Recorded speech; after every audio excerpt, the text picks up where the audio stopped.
This is my message for the greatest country in the world.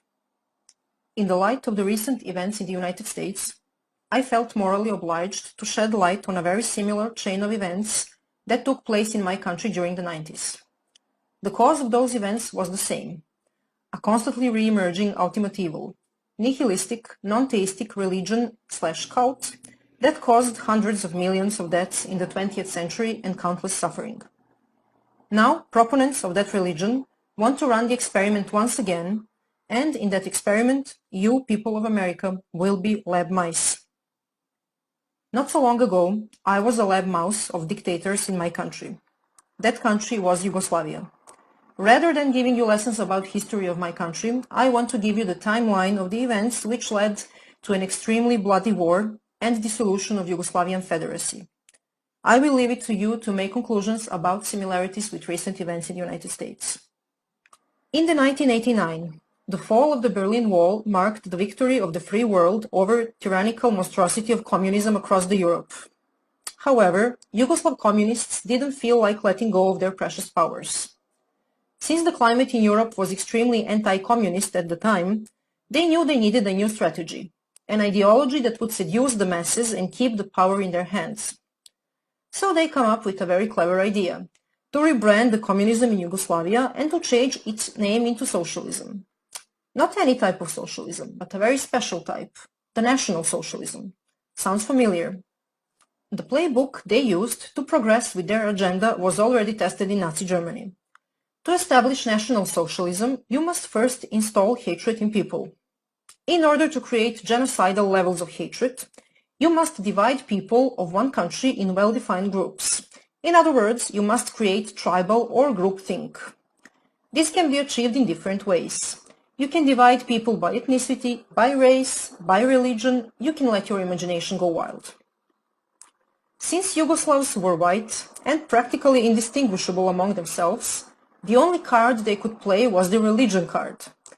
Yugoslavia was very mixed religion-wise, and we had Orthodox Christian Serbs, Catholic Croats and Slovenes, and Muslim Bosnians. A perfect starting position. In the next phase, you must start making such social policies so terrible that will inevitably lead to the countless individual disadvantages. When the consequences of such government policies become obvious, you must start claiming that the cause of those inequalities is nothing but discrimination and hatred of one group towards another, and naturally, you must start screaming that those inequalities must be corrected by favoring the oppressed, discriminated group over the oppressor group. Enter national quotas for hiring. Now just replace national with race or women. Once the groups are formed and well-defined, it's needless to say that all the mainstream media in Yugoslavia were government-controlled and were fueling the narrative about mutual discrimination and hatred relentlessly. The growing fear and feeling of insecurity destroyed relationships, marriages, friendships. As fear of discrimination and hostility among groups were growing, people started retreating and isolating within their own groups because they didn't feel safe anymore with the individuals of the other group. All of a sudden, staged and very well organized mass protests started all over the country. Protests against the oppression and killing of one group by another. At first, those protests were peaceful, but soon enough, rioting and burning started. Now that you have the attention of the public, you need sparks. What is a spark? A spark is a convenient event of murdering of a random member of one group by a hateful member of another. And you usually need more than one of those. At this point, people were still not completely divided. There were still reasonable people left, those who understood we are all one nation under God, and that we will not kill each other under any circumstances. They went out protesting together, singing for peace and holding their hands. But the hunger for the absolute power of socialists was stronger than our love for each other, and shootings and attacks at protesters continued. In the next phase, the tipping point with no return was reached. People started erecting barricades at the entrance of their cities, their neighborhoods, even on highways and roads. Barricades were guarded with armed civilians. Each and every attempt of the law enforcement to remove barricades and to de-escalate the situation was in vain, since they would be ambushed and killed. Peace couldn't be restored anymore.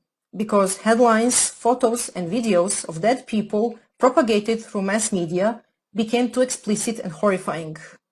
Even those hardcore idealists who believed in one nation under God, peace and love, snapped under the pressure. At that point, army was deployed to restore order, but they couldn't do much, because they were clueless about who was the perpetrator and who was the victim. Simply because there were perpetrators and victims on both sides. In the final stages, even the army was attacked during the negotiated retreat and 50 or 100 soldiers were killed. And just like that, Yugoslavia found itself in a civil war. City against city, village against village, family against family, and so on until the whole territories became cleaned of the members of the enemy group. Genocide, ethnic cleansing, relocation of hundreds of thousands of people were everyday news. It lasted 4 years. 100,000 people died. Some 500,000 were displaced. Those people lost everything. Yugoslavia was drowned in the bloods of thousands of innocent people and destroyed forever. You might wonder how we let that happen. How could we let things get so much out of control? That was because we didn't realize who were the real enemies, the enemies of the Yugoslav people as a whole. Instead, we were brainwashed into buying the story that we, the people, are the enemies of each other, while our true enemies were advancing with their sick, demented agenda, which had as the ultimate goal the total and unlimited power. This brings me to present times, the year 2020, and to you, American people. Unless you were living under the rock, you might have noticed that something very strange and vicious is happening in your country, but you're not exactly sure what it is and where it came from. Because the last time you checked, you were one nation under God, a country of free, independent individuals with equal rights under the law and core values of life, liberty, and pursuit of happiness.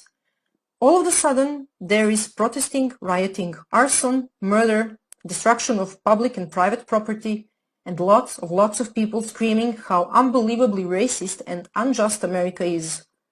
And before you even manage to prepare your morning coffee and turn the TV on, once united Americans are at each other's throat, and a bunch of nice and caring people on TV are telling you how you should accept the violence and hatred against Americans because you deserve it. If you have paid attention to what happened in Yugoslavia, I hope you have realized by now that your true enemies are not your fellow Americans. The ones who are, they want you to hate each other and to kill each other, while they're taking away your constitutional rights, your freedoms, and your country, your heritage, your way of life, and the future of your children. Although it is more than obvious that there are very well-organized groups used as tools to install and amplify hate and to create division between Americans, there are only metastases which have spread through once healthy America. Of course, they are violent terrorist organizations and they must be removed as well. But the main cancer that is killing America, the one where all this mayhem is coming from, is somewhere else. The real and extremely dangerous enemies of American people are the elected officials in your government, in your states, in your courts. Representatives, governors, mayors, judges. The ones who are pulling the ropes. The ones who hate America and American people so much that would even sacrifice the life and prosperity of their own children just to see it burned to the ground and American blood spilled. Those are really sick, demented, ideologically possessed people, and they are in high positions in the government. They are governing your states, your cities, and making decisions in your courts. You know very well who they are. You know very well what they already did to once beautiful and prosperous American states and cities. They are resentful, power and bloodthirsty. They want you and your children suffering in misery and begging them for mercy. They won't stop, no matter how much you try to appease them. Unless you, American people, stop them. You're maybe thinking this is not possible. But think again. How many of them tyrants are out there? And how many of you decent American people? What makes them think they can do whatever they want with you? That they can play you for a fool over and over again? And that they're invincible? What makes them think they're gods, morally and intellectually superior compared to you, freedom-loving Americans? Yes, you guessed it. The fact that they managed to get away with it every single time. They faced no pushback and not a single consequence for their crimes against American people. The time has come for them to pay for their treason. How you should act. First thing that you must do, stop caring whether you've been called a racist, a white supremacist, a selfish person who wants to spread the C-1984, or whatever nice name they have for you. This irrational fear of stigma, a phobia of being called a racist, has way more destructive implications than you can even imagine. Stop caring whether you'll offend anyone. Number of people offended by you practicing your First Amendment rights is directly proportional to how successful you are in that. Which means, the more offended, the merrier. Stop attempting to have a fact or logic-based rational conversation. Stop explaining yourself. It's useless. You're wasting your precious time and energy. They have a playbook, and changing their minds is not part of it. Second, exercise your Second Amendment rights. This means study carefully and in detail gun laws in your state. Next, arm yourself. If you have never used a gun before, make sure to take a basic gun training. This is very important because you must know how to use a gun properly to protect yourself, your family, and your property, so that you can avoid hurting yourself or innocent people as a consequence of improper gun use. Be a responsible gun owner. Third and most important, exercise your First Amendment rights. Of course, it is very important to vote in November, but I'm afraid it will not be enough. I have seen such a diversity of ways socialists used to steal the elections in Yugoslavia, and I'm absolutely sure your tyrants will give their best to do the same. You must act now. You must go out on the streets, peacefully assemble and protest against tyranny and infringement of your God-given rights. Millions and millions of you decent American people, you must have your voices heard. You must send a very loud and a very clear message to the elected officials in the federal government and in your states that enough is enough, and that you want them to take action now against tyranny. Remind them why you voted for them and why they are elected. Remind them of their sacred duty to protect the vision of founding fathers of the United States of America. Tell them you want your constitutional rights defended and protected. Tell them you want your history preserved.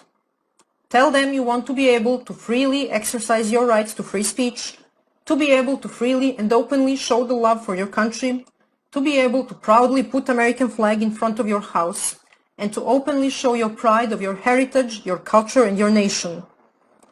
Tell them you stand proudly with American law enforcement and that you got their back in the same way you want them to have yours.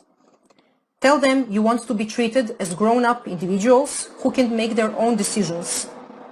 Tell them that there is no place for socialism in America. Tell them you want the traitors of American people out of their offices and out of government. Tell them you want them charged and prosecuted for treason and crimes against humanity.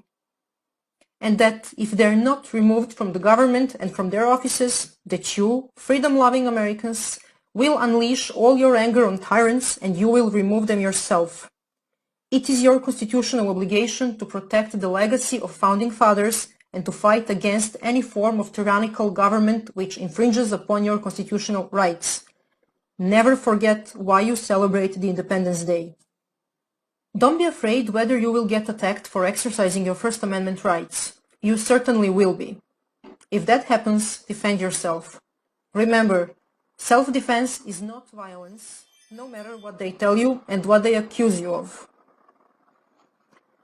President Trump is on your side, and on the side of liberty.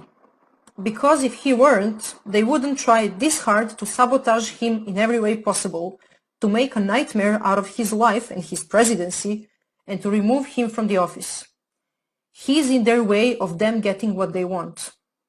But he cannot fight this battle alone. He's having a very hard time right now, defending your freedoms. That's why you must show him you stand tall and proud with him, united in a fight against tyranny, against hate and violence, and against the ultimate evil of socialism. You must show your open and unlimited support to his vision of draining the swamp and protecting the law and order and freedoms of American people. You must understand that, besides being a gatekeeper of free America, President Trump is also a gatekeeper of the free world.